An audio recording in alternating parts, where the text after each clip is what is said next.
move this over a little bit.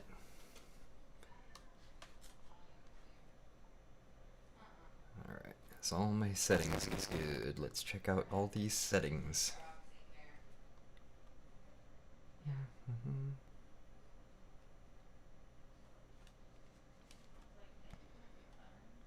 Let's see, are all my...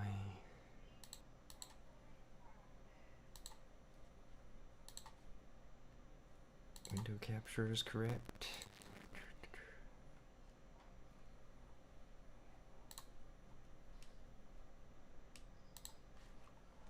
There we go.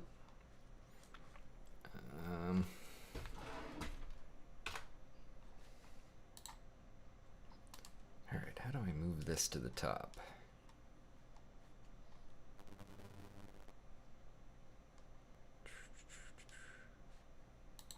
Wow, that's really annoying.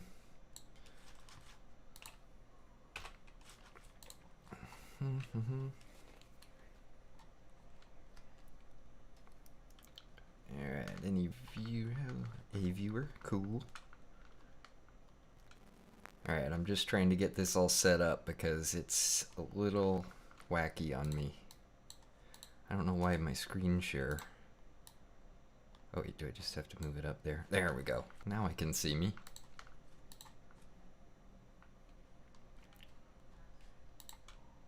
Very good. So tonight, I'm getting on here to look at the Intro to Psychology course.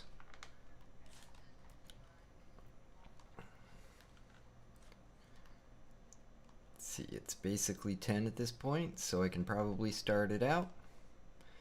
So welcome everybody, this is Jeff. This is Peterson Academy student. I am here to do a course review of Intro to Psychology.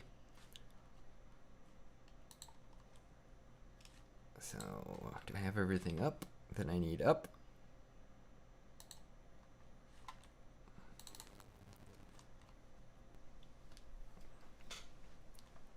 Alright, so we're going to start with the Intro to Psychology, Part 1.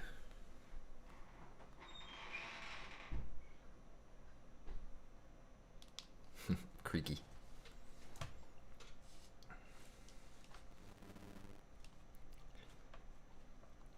So maybe I'll give people a little bit more time to get in here. Jack with my camera a little bit.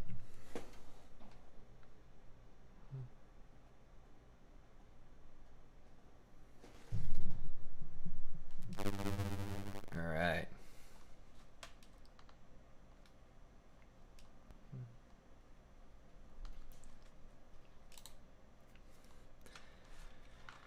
All right, so let's go. This is Intro to Psychology. The course is done by Keith Campbell, and he is when I started the course yikes, that was crazy. All right, so we are doing it. So the first course, or the first class in it, is I'm on 8 right now, aren't I? We're doing the roots of psychology, where he goes through all of the a lot of where the psychology comes from. So it's kind of the old roots, which, you know, he starts with the etymology, psyche meaning soul, logos is the study of. We're looking into the study of the soul, or the human condition, how we see ourselves, how we perceive the world, how we make sense of the world, how we form relationships, and how we form groups. So the modern field of psychology is about 150 years old. He kind of talks about some of the really old, stuff before that is like ancient religious traditions and, Hinduism, Buddhism, stuff like that. So the roots of psychology are in medicine, physiology, and philosophy. Going back to the ancient Greeks, Hippocrates, Galen, Plato. He talked about Plato's allegory of the cave. What we see in the world is not necessarily within the world. Is an interesting story about how you kind of see you grow in understanding and you see more of the world as you get older. And you know that sometimes if you see too much and you try to explain it to people who have not seen as much, they it might make them angry and they'll try to kill you. That was kind of one of the things they got into. So then we got growing in understanding throughout our life. Allegory of the chariot, that there's conflict in human motivation. We're often pulled in different directions. Suffering is part of human nature. And the self is always changing. And he also talked about Aristotle a little bit. Renaissance thinkers like Descartes, I think that's how you say that. Mind-body dualism, humans are different than dogs because they have a soul, which may or may not be true. Then we've got Shakespeare, who were influenced many old philosophers and thinkers that came up with the idea of psychology. Alright, how noisy is my baby right now? That's awkward. So.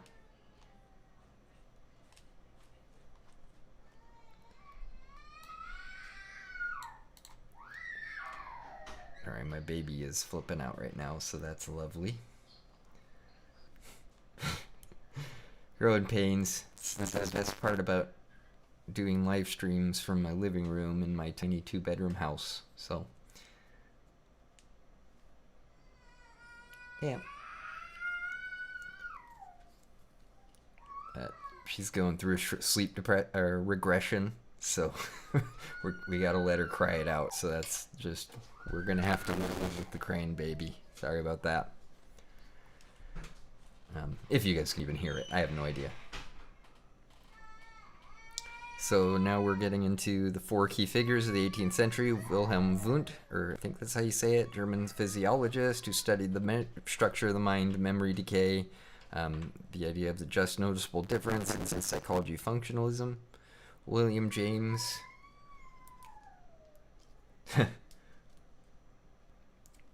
What's your stream?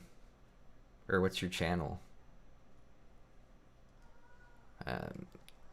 Is it the discussions channel? I can't even remember. Well, anyways, good to see you, man. Yeah, I'm just kind of waiting for some viewers. I'm sort of going over stuff here, so let's do it. We got into William James, the U.S. psychologist who's interested in the psychology of survival. Just by the way, how noisy is my crying baby right now? She's crying it out because she's sleep regressing. She just learned to walk recently, so she doesn't want to sleep. She wants to be up walking. Anyways.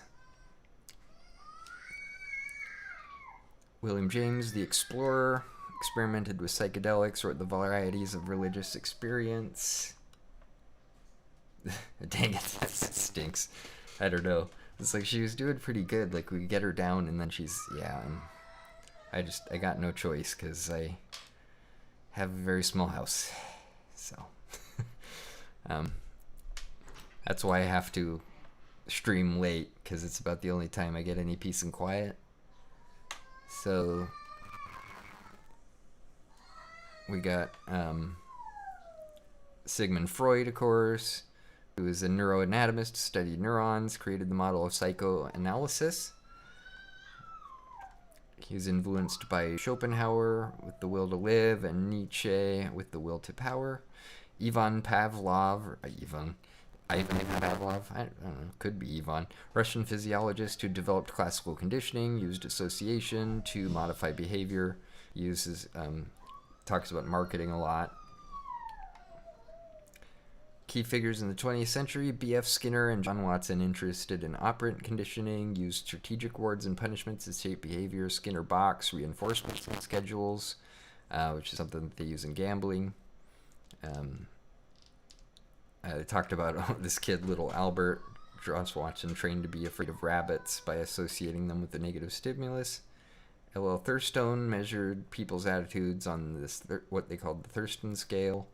Kurt Lewin, the father of social psychology, started the Institute of Social Research, created models to understand social systems. Abraham Maslow had a motivation theory, started the School of Humanism. Carl Rogers, the Echelon Institute with Fritz Perls were all mentioned. Major events leading to today, there was a cognitive revolution in the 60s. The computer kind of jump-started a lot of that. People like to compare the brain to computers. It's kind of how we like to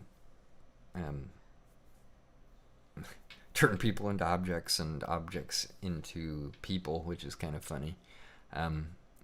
In the 1990s, George Bush Sr. put a bunch of money into brain research, so there was a lot of brain research done in the 90s. Lots of money invested. Okay, modern psychology. He talks about how they do psychology now, and that's he talks about how it's a massive field. You know, this intro lecture was covered a lot very quickly, and a lot of it was not, you know. I couldn't really go into detail. A lot of these figures are talked about more later. They have studying multiple levels of analysis: molecular, genetic, synaptic, physiological, thinking process, attitudes and values, the self, relational. These are like what they might choose to study something at. So when you choose to study a topic in psychology, we would pick the molecular, genetic, all these different levels, things you could study in that field. You get the scientific method of observation, hypotheses, prediction, experiment, analysis. Make conclusions, find associations, do experiments. So psychology is built out of many simplified models which build upon or replace each other. Research psychology. These are the fields of psychology that people do. I believe he says that he's a research psychologist, and I think that he does most of his work in narcissism. So that's kind of interesting, like extreme negative behaviors. So the research psychology field can be dialed down into experimental psychology, cognitive psychology, social psychology, personality psychology. And then there's the applied psychology, which is applying psychological concepts to the world, which is clinical psychology, like therapists and psychiatrists. Industrial and workplace psychology, which is how they use psychology to assist in building, stuff in the workplace. Developmental psychology, which is the study of development, child development, stuff like that, which they use a lot in daycares. My wife worked in daycares for quite a while, so that's what she kind of dealt with a lot. So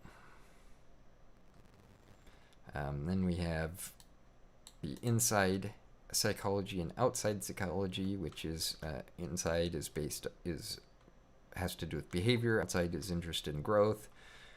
Conclusions, so then he talks about kind of like what to do, how to learn, how to do science, or like he says we can all know the science, you just have to look up papers. There's lots of papers online. Google Scholar, you can reference papers. He says to look at meta-analysis to condense multiple papers and kind of get a wide look at a field or something.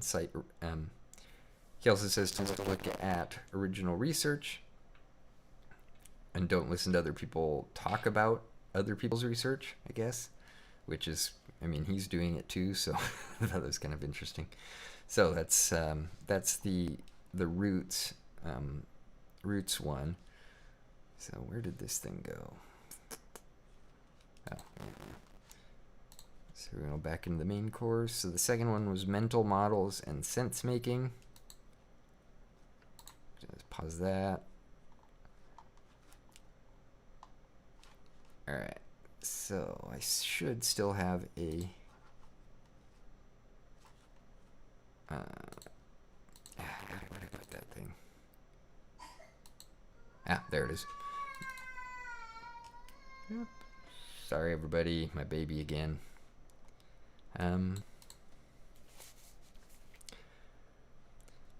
Mental modes and sense making. How we make sense of the world. We are not a recording device. We take in the world through our senses. We can't see everything. We do sensation, which is what we take through the senses. Perception, what we see when we integrate our senses.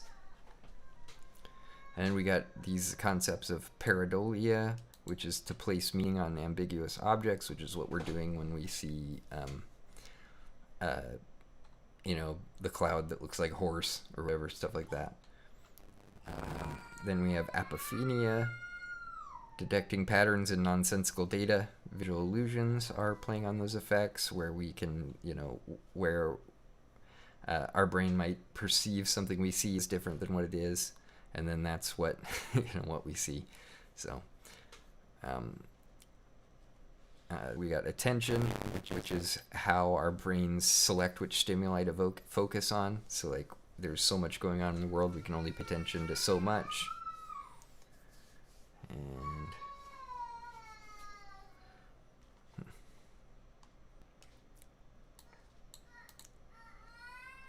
so magic tricks play on our attention. Like right now, my attention is wanting to go to my sweet, sad, crying baby in her room, who's still going through a sleep regression. So it's great fun raising the babies, but I'm trying to focus on this. So we build models to survive. We have a speed accuracy trade-off. We favor quick decisions over accurate decisions.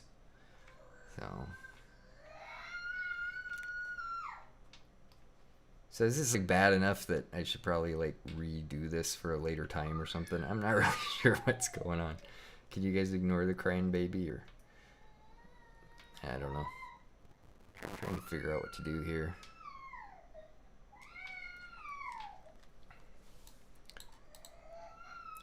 So we need our models to change over time. They have to be coherent. The models have to be shared. We have a shared reality that social pressure pushes us towards. Two-system model of the mind. We have automatic processes, process quicker using association. We have slow, controlled processes that are slow, reflective decisions that we use linear thinking to go through. Both those things happen simultaneously. And a lot of times we turn our controlled processes into automatic processes through repetition. So,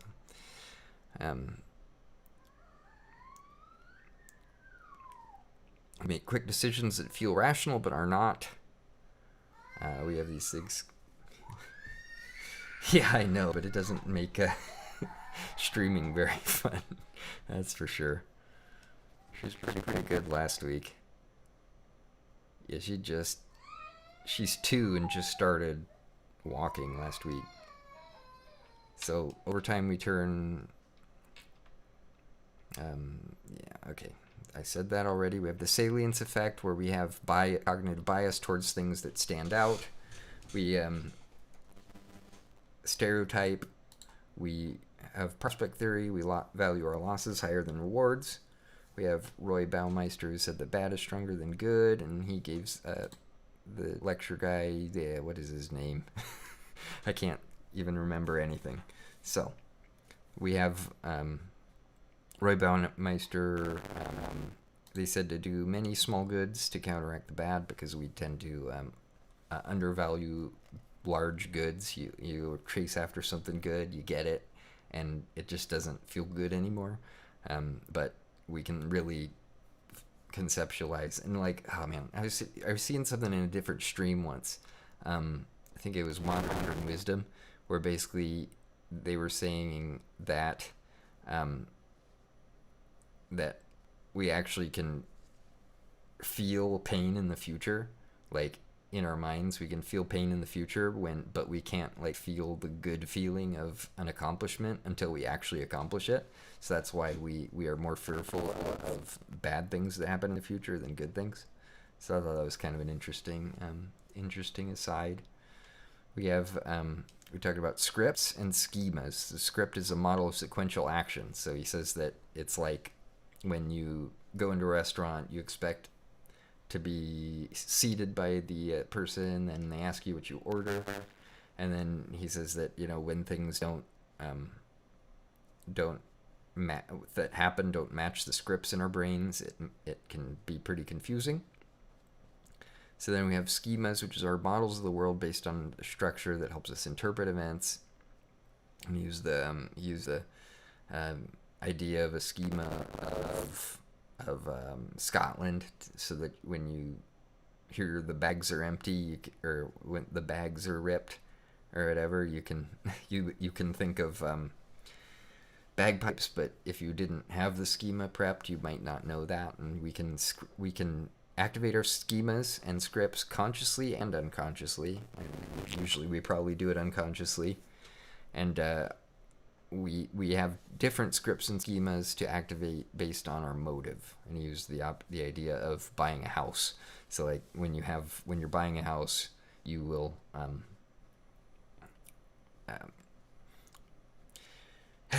when you're buying a house, you'll if you're the home buyer, you might think about the house in a different way than if you're an investor or like a burglar. So that's kind of interesting.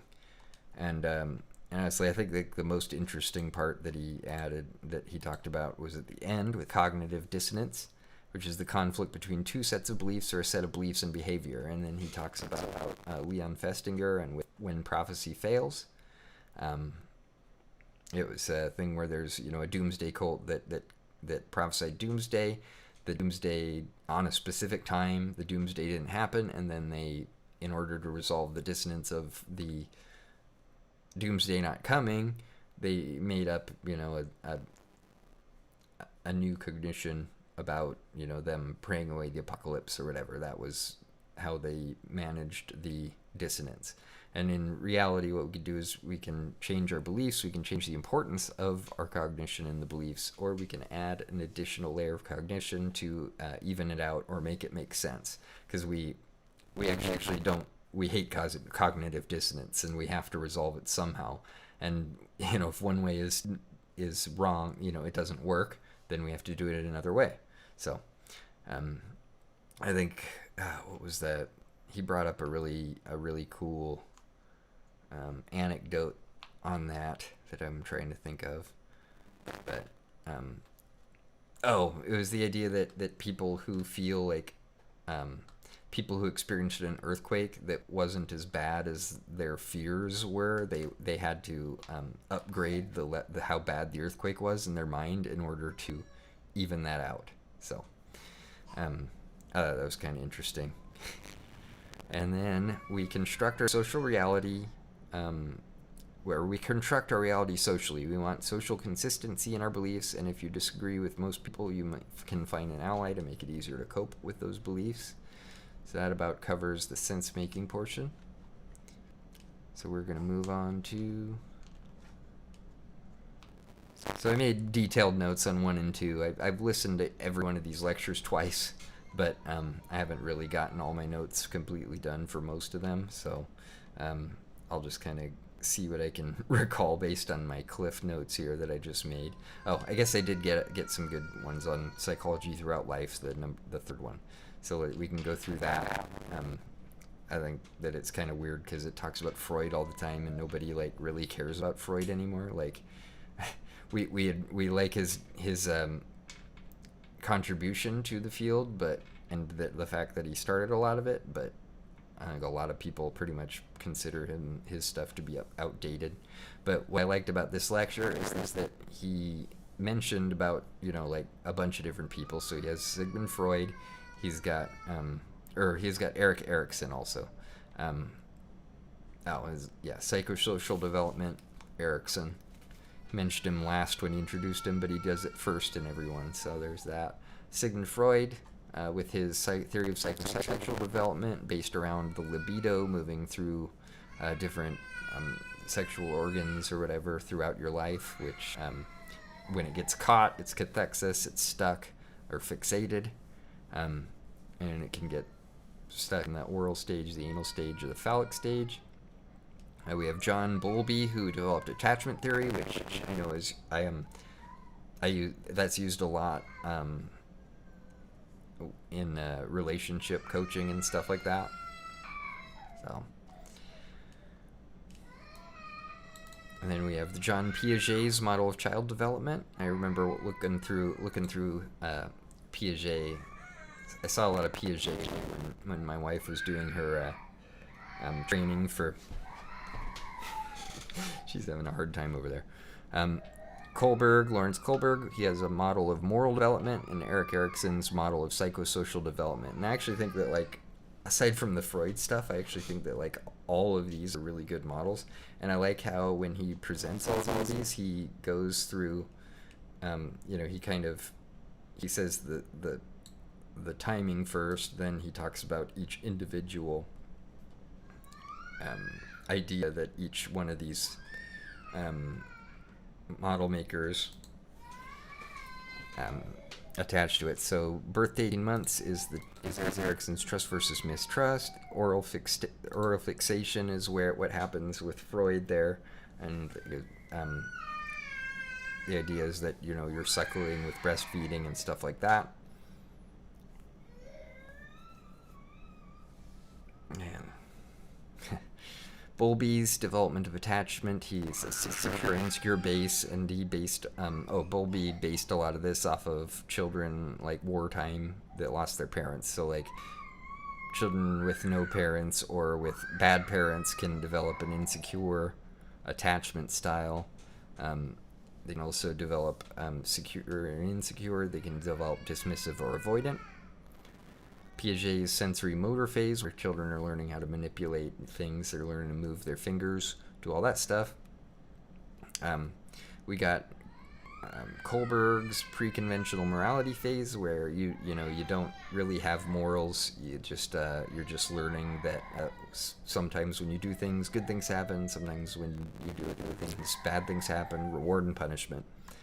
So you go to 2 to 3 years old, early childhood. We have conflict of autonomy versus shame and doubt. You're learning to manipulate things. And Freud went into has the anal stage, which is where the idea of anal retentiveness comes from, where you're like toilet training and learning how to you're basically holding it, I guess. So, and then we've got development of attachment. Okay, I'm got sidetracked there. Bowlby's need for exploration and search for attachment. Piaget's pre-operational phase of parallel play, emergence of social dynamics. School age is 3 to 5 years old. That's where we learn initiative versus guilt. Freud's phallic stage happens there. He talks about the Oedipal and Electra complex, where a boy or a girl falls in love with their mother or father, and then they have to basically learn how to be like their father or mother figure. It's wild stuff. Bowlby's secondary attachment, moving from caregiver attachment to social attachment. And then Kohlberg talks about developing your moral systems. School age 6 to 11 years, when we learn industry versus inferiority. It's like how to make things happen and fight feelings of inferiority. Bowlby's friendship attachment, developing identity. Piaget's concrete operational stage, and Kohlberg's conventional morality, internal sense of right and wrong, is what develops at that point. And in adolescence, 12 to 18, Erikson's that's where we learn identity versus role confusion. Cliques and groups form. Freud's adult sexuality. And he just kind of stops talking about Freud at this point, because Freud's model kind of ends after childhood. Bowlby's running childhood attachment script and forming other relationships. So when you start to if you learn that attachment, if you have a secure attachment style, when you form relationships, they'll be secure. Avoidant types will tend to be attracted to other types, other avoidant type, anxious avoidant. Yeah, I don't know. I don't have the stuff in front of me, but I've looked at it before. It's pretty interesting stuff. I think attachment theory is really good. It explains a lot of things, like why people have bad relationships and why they're attracted to the wrong people, stuff like that.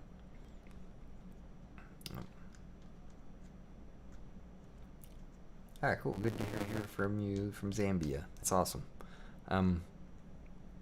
So running childhood, yeah, I did that. In Piaget's childhood model, you have formal operations phase where people learn how to think theoretically.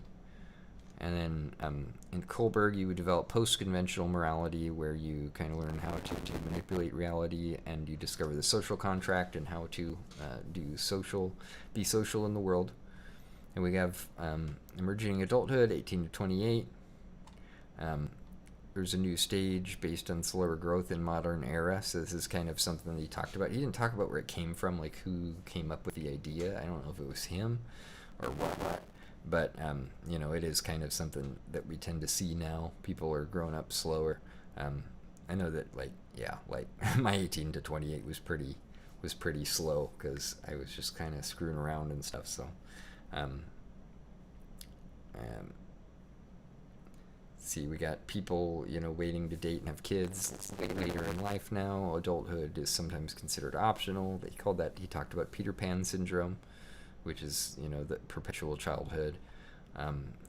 People in our day and age need additional time to integrate into adult roles. Then we move to young adulthood, 28 to 40, intimacy and isolation, but you mature and your personality becomes more stable. You grow to meet the demands of your society. You become a citizen and contribute to the world. Middle adulthood is 40 to 60. We're building for the future, leading into parenthood, generating value. Midlife crisis happens. Men become more spiritual. Women become more assertive. Maturity in old age, 60 to 65 and up to death. Is where we're reflective on life. We are kind of preparing to death.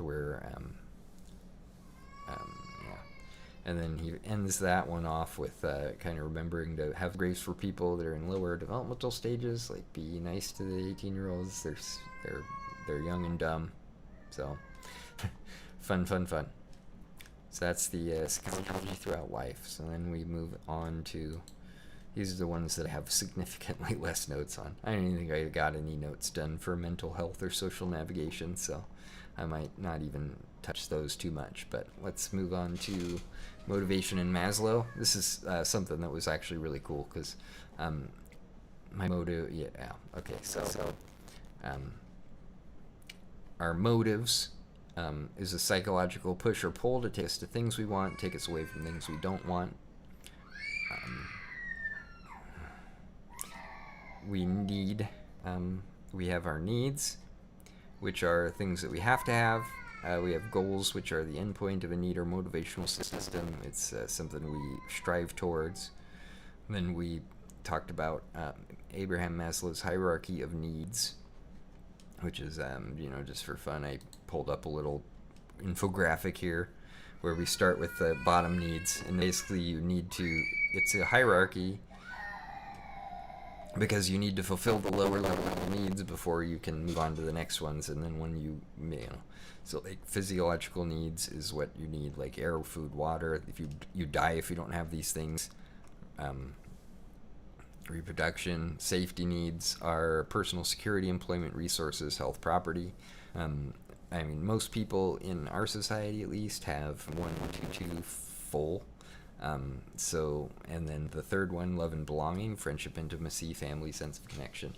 And what's interesting is that the bottom three can reach homeostasis, which is, they even out essentially. Like, you can have enough of those things. And then basically when you have enough of those things, that's when you move up.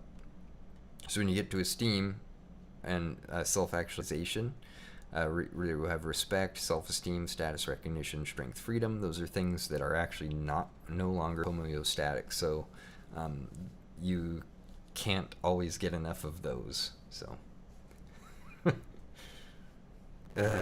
yeah, good old Nietzsche. So self-actualization.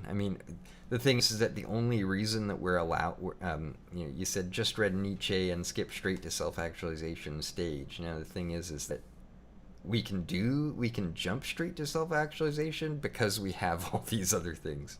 Like, you don't have you don't always have time to do those things when you're just trying to get food on the table, And it's like, I think that we kind of think that we I think sometimes we think that our physiological needs are worse than they are, because I mean, you can have quite a bit. I don't know what the point I'm trying to make here. So mental modes. There we go. Let's go back to psychological thoughts. So then they talked about the three main motives. There are two different ways they had it: achievement, affiliation, power, or competence, relatedness, and power. This one where we have a motive to achieve things, we have a motive to connect with other people, and we have a will to power, like to exert dominance on other people. And then he talks about how sometimes, like, if we have a high motive for something, we are not able to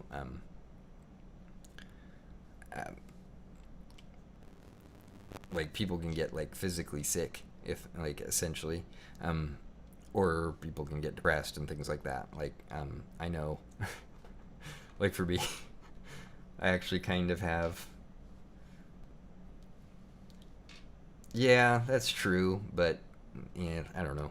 I'm not getting into it. So, implicit versus explicit, intrinsic and extrinsic motivation. Okay, yeah. So, approach versus avoidance. So that was approach versus avoidance is when you have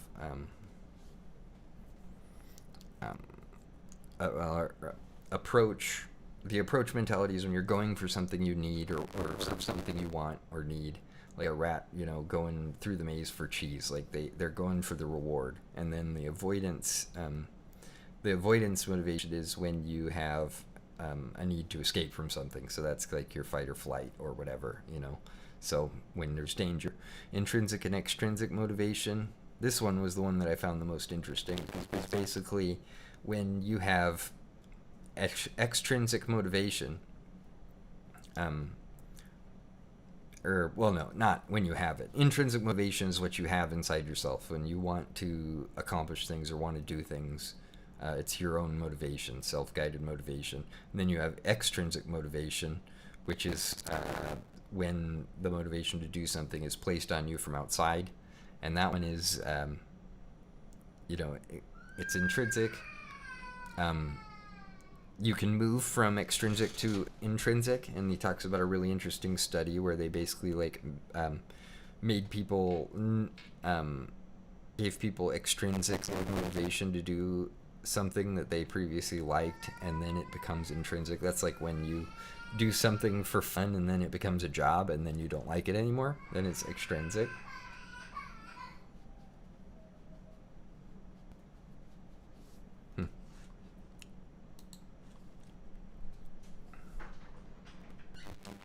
Where am I?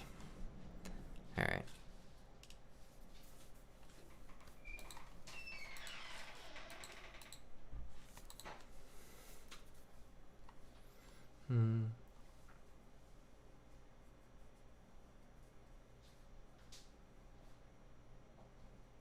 Now, is that stuff that that was actually covered in the lecture, or is that stuff you're saying? Because, I mean, I just did this. I kind of had to cram a lot of it last second, because, I mean, I did spend a bunch of time watching these over, but honestly, I have a bad memory, so. But yeah, that's interesting.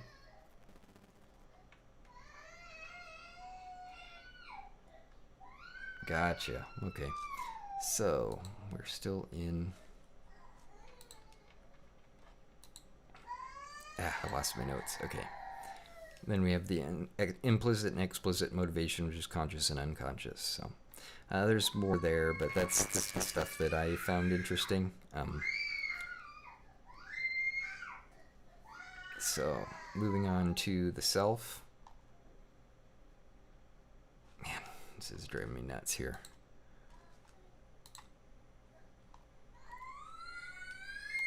Was that the the motivational Maslow course? Okay.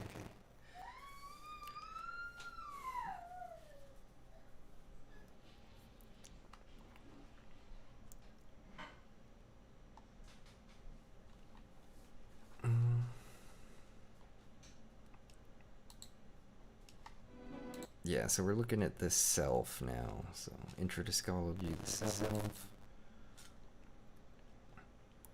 So the self is kind of, it's he said this personality and the self are similar but different. So personality is a consistent pattern of thoughts, feelings, and behaviors across time and situation. Quantitative, so it's usually measured on a scale.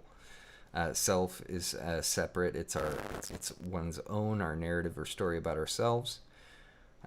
It's more to it than that probably. But then, so I found this somewhat interesting. So he has the he talked about the ocean scale, the 5-factor scale, and if we're all students of Peterson, we know that he has his own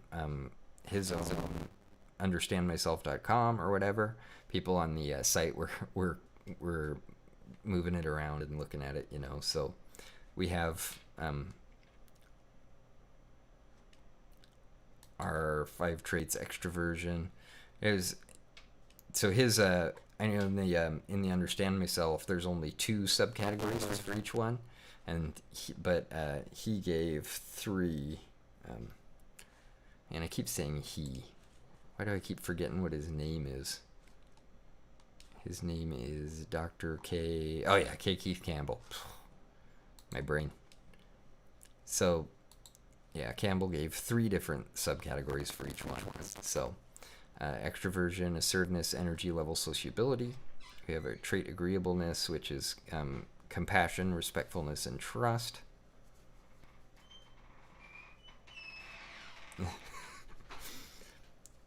I do want to see something cool, but I don't know how you're going to show me something incredibly cool.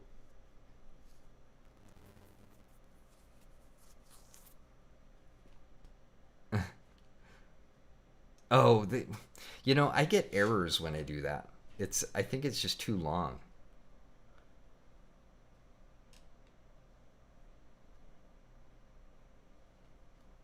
Oh, gotcha. Well, I'm sure I missed a lot because I didn't put everything in there. I find that I kind of tend to assimilate a lot of knowledge when I cram, because I'm a very oh yeah, you were talking about that. I remember that.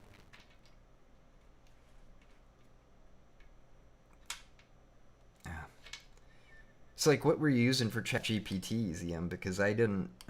Whenever I put it into like my ChatGPT, because I have one on my graphics card, it always says it's too long, and it throws an error. Did you put it in hearts? I don't know. Wait for him to talk. So we do. See, I'm kind of solidifying what I'm learning here just by talking about it. Sort of how I'm doing it. So we're, energy levels and sociability. Okay, I didn't get into the one on the website. I would figure that one that I ran off of my own graphics card would be better.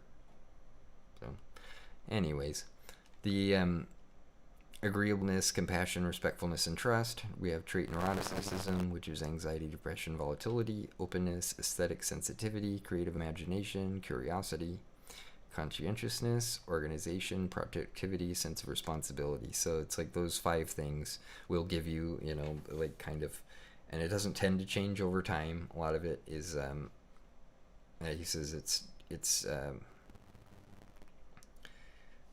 something, I mean, not something you're born with necessarily. It's something you part of it is you're born with it, part of it is it's developed over in your development, but it tends to be set. And I think like you don't really see wild changes in your personality unless you experience significant trauma, especially as adults. He didn't mention the trauma thing, but I have heard something to that extent, and I'm pretty sure that that's true.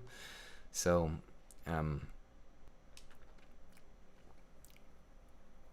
I don't really have much more to say about that. We got the I versus the me, which is I being the perceiver and me being the self-concept. And then we develop our 4 parts of self-concept based on self-esteem, aspirations divided by pretensions. We have our material self, the social self, which is the looking glass self. He talked about that. spiritual self, inner subjective being, true self, authenticity. We have imposter syndrome, which is the idea that you don't deserve to be where you are. That's something that I have a lot sometimes. True self is built or found through sin. It can be either constructed or found through intense experiences. And then he talks about the hero's journey. So, anyways, so I'm kind of thinking I might break this into another part, because I mean I'm kind of I'm kind of all whacked out from the baby crying and stuff. So I'm kind of so. Yeah, anyways, thanks ZM for some of that extra info there. So we have... Yeah, so, I mean, I apologize. My energy level is, like, super crap tonight. Like, I wish I had more to say and could remember more, but, we're just kind of going with that. I think we got through... session 5, and I think that I have a lot to talk about with these last 3, so I think I might just end this here. Does anybody have any like questions or thoughts, or tell me I'm dumb for forgetting a whole bunch of stuff? So just give us a couple minutes for that. ZM, I think in the future everyone was a personal AI tutor for all their learning. Yeah, it's like I've messed around a decent amount with AI. Well, actually, just for fun, we want to look? I'll show you guys my personality test, because it's like I shared it on the site, but it's kind of interesting to like look at it. So like. Because Deb, you said that you also have comically low conscientiousness, right? Because like mine is comically low. It's at 3, which it's like I have like so much, and it's all industriousness too. But I'm, like weird this because I'm extroverted and open, but I am not conscientious. So it's like yeah, agreeableness is 29. Even that's like, I'm not really all that agreeable. Like, that's totally true, because it's like, I don't know. I'm like the worst employee ever. I mean, I'm probably never going to get a job again, because they're going to see this and listen to me and be like, oh, this guy is worthless. All right, so we have conscientiousness. What's interesting is that, yeah, my industriousness is 0. And it's like, I basically... everything that I do feels like nails on a chalkboard to me. I want to just sit around and play video games all day, and that's all I want to do. And then basically like I have to force myself to do everything in life. It's very tiring. So but my orderliness is 36, so that's kind of cool. So I'm annoyed by disorder, but I have no drive to actually pick up after myself. It's very awesome. So, anyways, I'm being negative. It's where we have, yeah, agreeableness is low. What did they say about my compassion? Yeah, my compassion is really low, which makes a lot of sense, because I'm really, like, it's weird. I feel like I've cultivated a lot more compassion over time.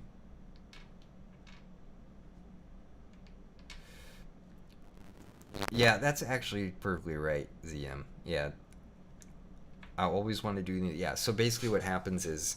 So, oh man, this is totally something that I completely forgot about, that I wanted to... This is like one of the points that I thought was mad interesting. So, like... I gotta look it up in my Discord. I was telling my friend about it.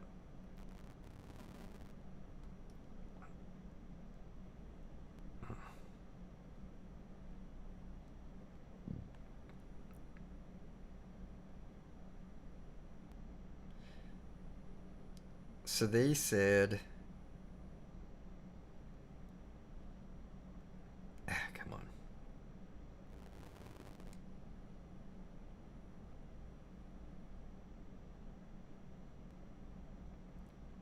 Yeah, sorry.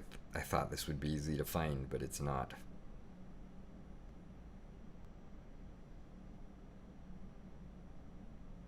Well, anyways, it had something to do.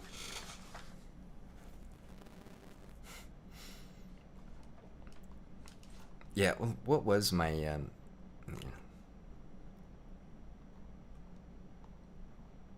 yeah, yeah, see, I'm high. Yeah, my enthusiasm is 92 too. So like, yeah, I get super excited about things really easy, and then I forget about them as soon as like they get boring to me. Yeah, so you're right about that. Um, but yeah, openness is, yeah, it's like high intellect, high aesthetic. So it's like, yeah, I love aesthetic. Like, man, um, architecture is so cool.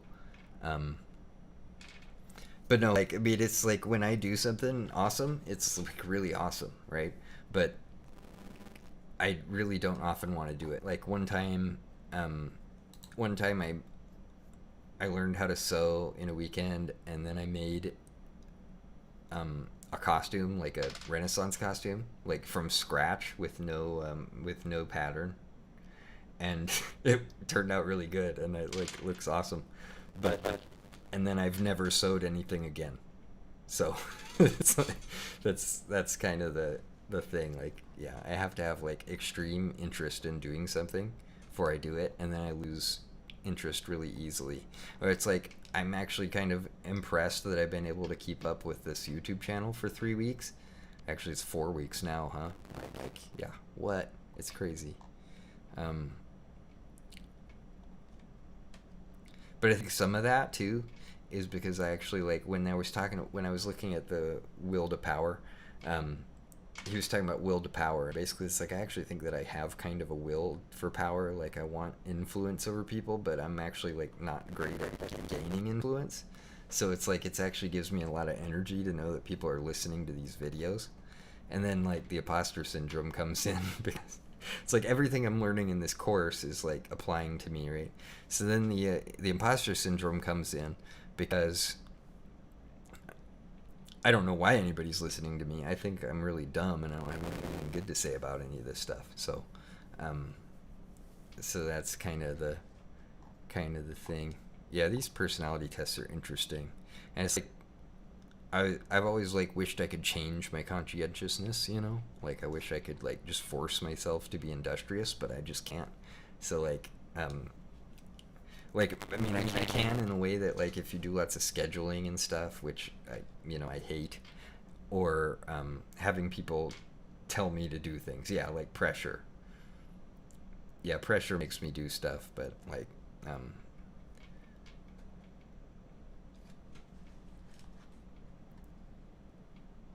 I don't. I wonder if high openness and high conscientiousness is rare. Well, it might be, but I'm not really sure. I mean, it doesn't really seem like there's a lot of places where these are always.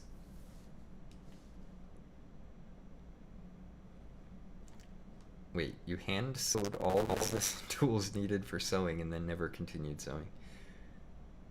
How do you hand sew a sewing tool? That confuses me. But, um,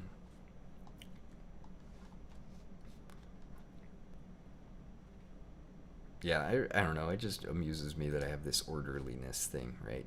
Because it's like I'm orderly-ish, but yeah, it's funny. So then we're going back through here. I didn't get into this. Like, I'm fairly polite, yeah, but not polite enough. Low compassion.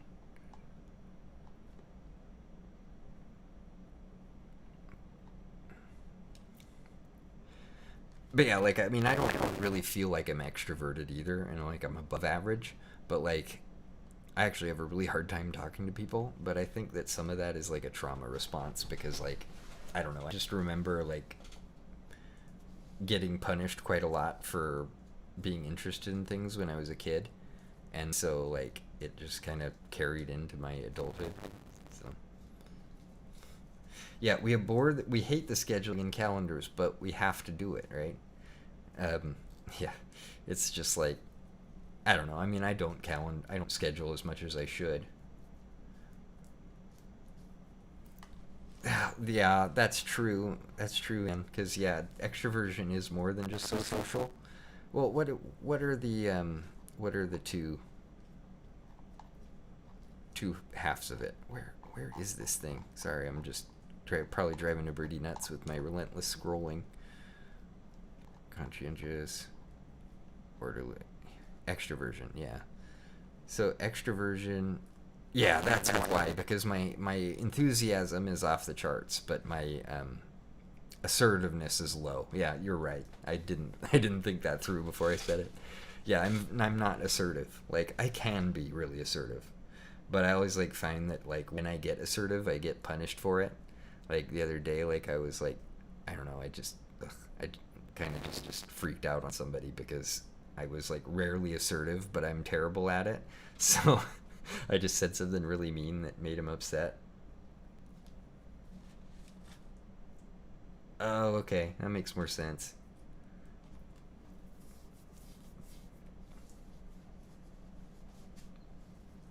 Yeah, so oh my gosh. Yeah, it's really crazy. I don't know. It's like the fact that I've accomplished anything in my life is just kind of interesting to me. But sometimes when I feel enough pressure or whatever, and like being married helps a lot because you can't just be married and just do nothing. You can't get away with it. So I appreciate that. Dang it, she's been quiet for a while. That kind of stinks. Yeah, my baby, she's 2 now, right? And she just started walking because she had what's called a tethered spinal cord. She had to get spinal surgery like a few months ago. And so it's been like a really rough. She recovered from that, and now she's finally now she's finally figured out how to walk. So that's really nice. Um, see, I'm just trying to think if there's anything else to look at before I sign off for the night.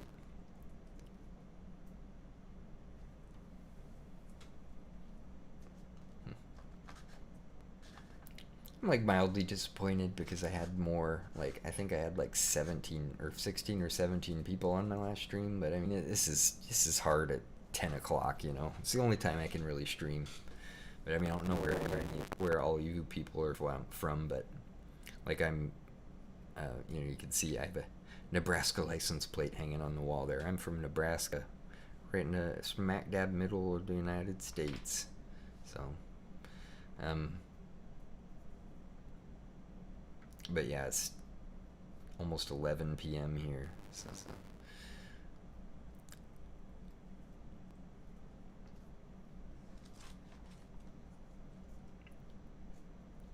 Yeah, I think in a couple days maybe I will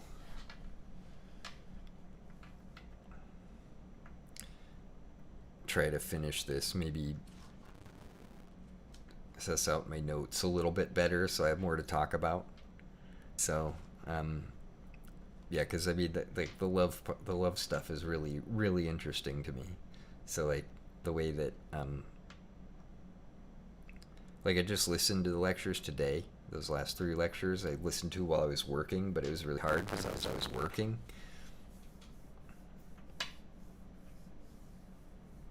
Oh, so you also had a 0. Okay. Yeah, and 0 is so funny. I think it's kind of interesting that 0 and 36. Oh wait, I got a 3. You got a 0. Duh. I'm dumb. What was the breakdown of the conscientiousness? Was it like similar to mine, like no low industrious, or was it 0 for both?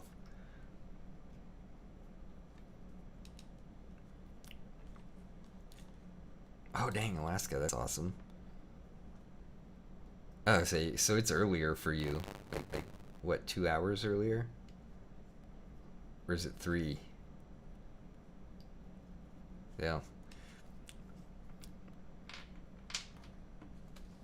that's rad. My father-in-law's from Nebraska, or not Nebraska, Alaska. They both end in Aska. Confusing.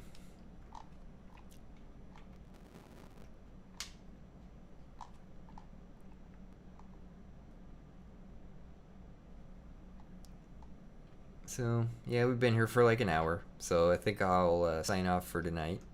Hopefully I'll have more to talk about on the next one. I'm not sure when I'll do the next one. I know this like late at night thing is kind of kind of wacky, but it's really all I can do for now. So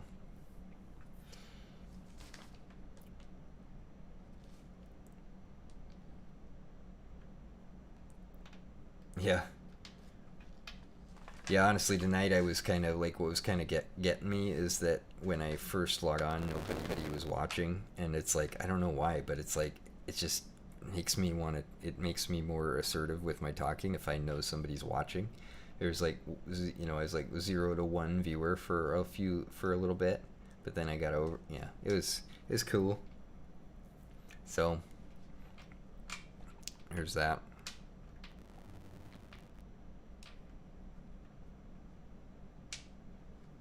Both 0, man. So you don't like messes don't bother you at all? Like, are you a hoarder? Hoarders are super interesting to me. Yeah, well, lucky you. It's 11 o'clock. Wait, 3 hours, huh? So Alaska's not in Pacific, or isn't in it Pacific time zone? I thought it was Pacific time zone. Or am I thinking this through weirdly? Anyways, doesn't really matter. So I am going to sign out, but it was nice to have the people here that were here. So I'm kind of, I don't know, maybe I'll schedule it in the next couple days, or maybe I'll do it on Saturday when nobody is, for sure nobody's going to watch because it's Saturday. I don't know. But yeah, we'll see. So, again, terrible at ending things. See you all later. Have a beautiful night. I'll talk to you all soon.